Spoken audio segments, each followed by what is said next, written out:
अस्सलाम वालेकुम नाजरीन, आप सबका खैर मकदम है 10 न्यूज 247 पर। आइए डालते हैं आज की अहम खबर पर एक नजर।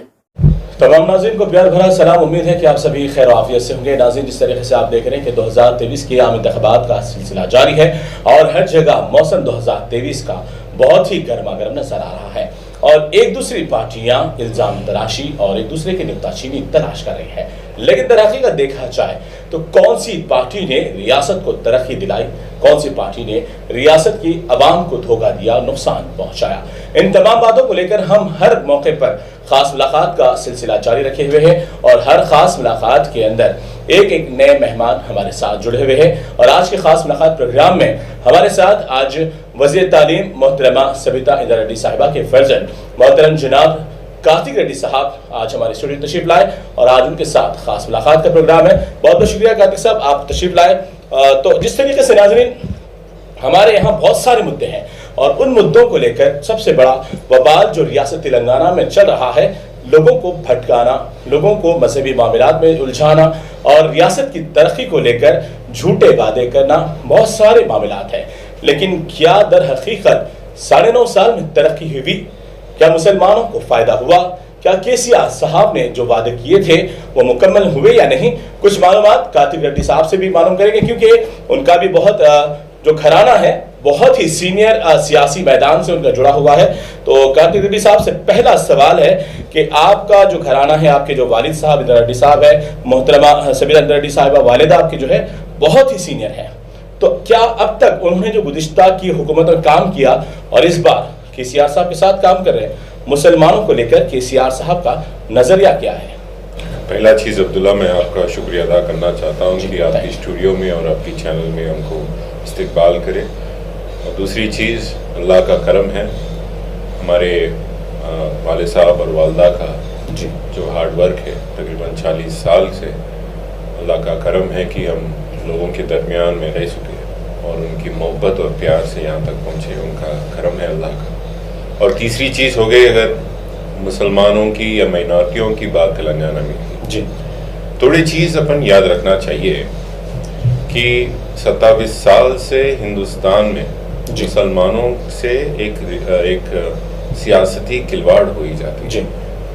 तकरीबन आप 20 साल पहले जब सचार कमेटी रिपोर्ट बाहर आई थी जी, सचार कमेटी रिपोर्ट ये साफ साफ बताती है कि इस देश के, इस मुल्क के मुसलमानों की हाल गरीब से गरीब है जी। सबसे पिछड़ा हुआ हाल इस देश में किसी का है तो मुसलमानों का जी।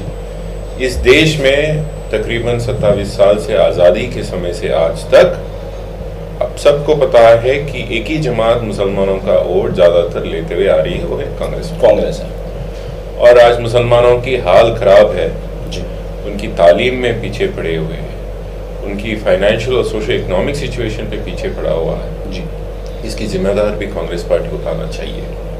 आज मैं नाज से बता सकता हूँ कि रियासती तेलंगाना में जी सबसे ज़्यादा बजट मुसलमानों का इस देश में मिलता है तेलंगाना जी, बिल्कुल बराबर। सबसे ज़्यादा तालीम माइनॉरिटी स्कूल्स में मिलता है इस तेलंगाना रियासत जी।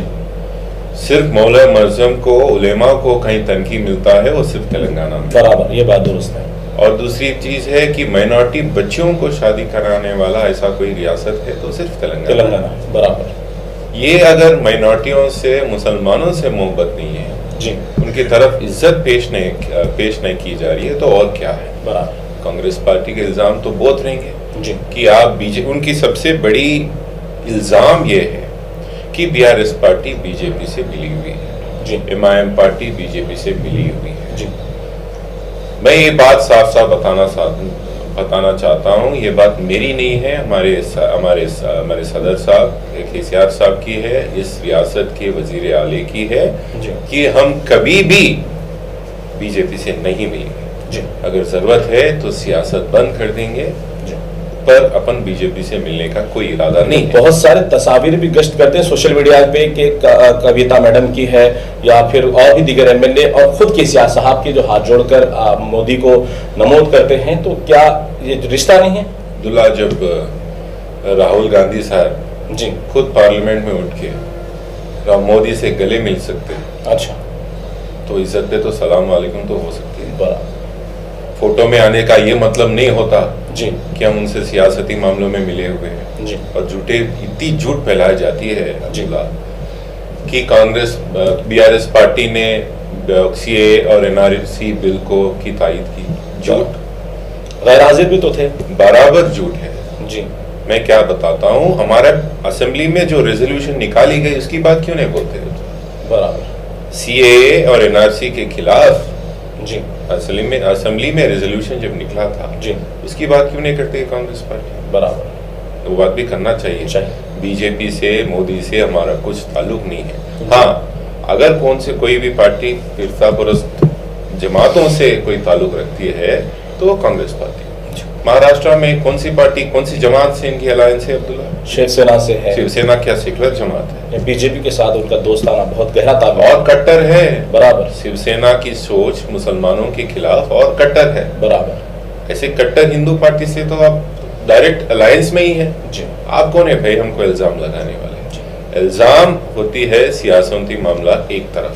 जी। हम बराबर साफ है, हमारी नीयत साफ है। हम ये बताना चाहते हैं आपको कि हमारी कौन सी भी ताल्लुक बीजेपी से नहीं है और नहीं रहेगी। रेवंत रेड्डी को लेकर क्या कहेंगे, क्योंकि उन्होंने खुलकर कहा। और ये बात मैं एक्सटेंशन ऑफ जो बात मैं आपको बताया, सियासत की बात एक तरफ और वेलफेयर और तरक्की की बात एक तरफ क्यों नहीं बताती है कांग्रेस पार्टी?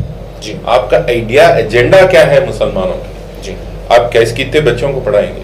नहीं। शादी मुबारक का हाल क्या है? नहीं। यहाँ पे दंगा फसाद आपके जमाने में कितने दंगा फसाद उसकी बात क्या है? जी। मुसलमानों को कितने साल आप बीजेपी का बुत बताकर, उसको शैतान बताकर वोट लेंगे?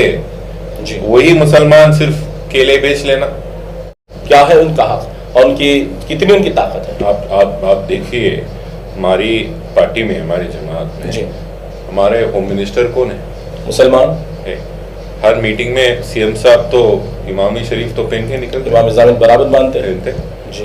कभी भी हुआ कोई अगर सिंबॉलिक रिप्रेजेंटेशन के लिए मोहम्मद अली साहब तो बगल में बैठते, बाजू रहते। हर उनकी जलसे में उर्दू में तो 2 मिनट बोलते हैं, हमारे बराबर बोलते हैं। वो हमारी इज्जत है, वो हमारी मोहब्बत है। दिस इज रिप्रेजेंटेटिव पॉलिटिक्स जो एक मिसाइल के तौर से उन्हें पेश करना चाहते हैं कि मुसलमान are part of this government. उससे ज्यादा तो क्या होगा अब्दुल्ला? कांग्रेस पार्टी कर सकती क्या? मैं चैलेंज करता हूँ, क्या आप होम मिनिस्टर बनाएंगे एक मुसलमान को? जी। अभी तक तो खुद उनके सीएम का चेहरा नहीं है सामने। आप होम मिनिस्टर, ठीक है, आप बताएंगे हम सीएम बन जा रहे, अगर बने तो भी आप होम मिनिस्टर बनाएंगे? मैं आप बात बताता हूँ, ये लोग आज रिप्रेजेंटेटिव पॉलिटिक्स के बारे में बात करते हैं कांग्रेस के। 2009 से 14 जब राशिद साहब गुजर गए थे जी। कौन था एक मुसलमान कैबिनेट में? नाम बताइए। नहीं। आप कैसे, आपकी क्या इज्जत बची मुसलमान? सिर्फ कांग्रेस पार्टी वोट चाहिए मुसलमानों का, उनका तरक्की नहीं। जी। नहीं, ये बात साफ पता है, हमारे भाइयों को पता है ये बात जी। कि तेलंगाना रियासत के मुसलमानों के बात साफ पता है, सिर्फ ये लोग हमारा वोट चाहिए। पर गुमराह होने करने की कोशिश हो जा रही है, थोड़ी हमारे मीडिया में भी है और थोड़ी सियासती लोग भी है। क्यों नहीं बताते? मेरे साफ एक उनसे जवाब चाहिए कि राहुल गांधी जब आए थे 6 गारंटियों में क्यों नहीं होती मुसलमानों की गारंटी? बराबर बात है, एक भी बात नहीं मुसलमानों के लेकर, और आज तक भी कुछ भी खुलासा कहीं पर भी नहीं है। हालांकि बड़े बड़े पैदल यात्रा हुई, शोभा यात्रा हुई, मोहब्बत की दुकान की, बाजार की बात कर रहे थे, लेकिन मुसलमान की कहीं पर बात। चलिए कर्नाटका लेकर जाता हूँ आपको। जी। क्या बोले कर्नाटका में? क्या बोले राहुल गांधी? जी। हम सरकार में आते, हुकूमत में वापस आते, हिजाब की बैन पूरी तरह खत्म कर देंगे और बजरंग दल को बैन करेंगे। हुए 2 बार नहीं। फिर हालांकि रिसेंटली फिर एक मरतबा उन्होंने हिजाब को लेकर तराजा। अभी भी मैं साफ बताना चाहता हूं, आपके चैनल के जरिए हमारे भाइयों को गुमराह करा जा रहा है, पागल बनाने की कोशिश हो रही है कांग्रेस पार्टी, वहां के मुसलमानों को भी। जी। अभी तक एक साफ गवर्नमेंट जियो नहीं निकला उनकी सरकार में, उनकी हुकूमत में, बोलते हुए कि हम हिजाब बैन कंप्लीटली खत्म नहीं करेंगे। अभी तक नहीं निकला। और क्यों नहीं हुई बैन बजरंग दल? क्योंकि उनका तो ऑलरेडी अलायंस महाराष्ट्र की सरकार से है, बीजेपी सरकार से, आरएसएस से। इनका कुछ भी मोहब्बत नहीं है मुसलमानों के खिलाफ, उनकी कुछ भी इज्जत नहीं बची, सिर्फ वोट चाहिए। मुसलमानों का वोट चाहिए था कर्नाटका में, अब बजरंग दल की बैन बोल दी, खत्म। अभी तेलंगाना यहाँ पे भी वही होगा। मैं हमारे भाइयों से गुजारिश करता हूँ, ये झूठे बातों में, ये ढोकलेपन बातों में मत आइए।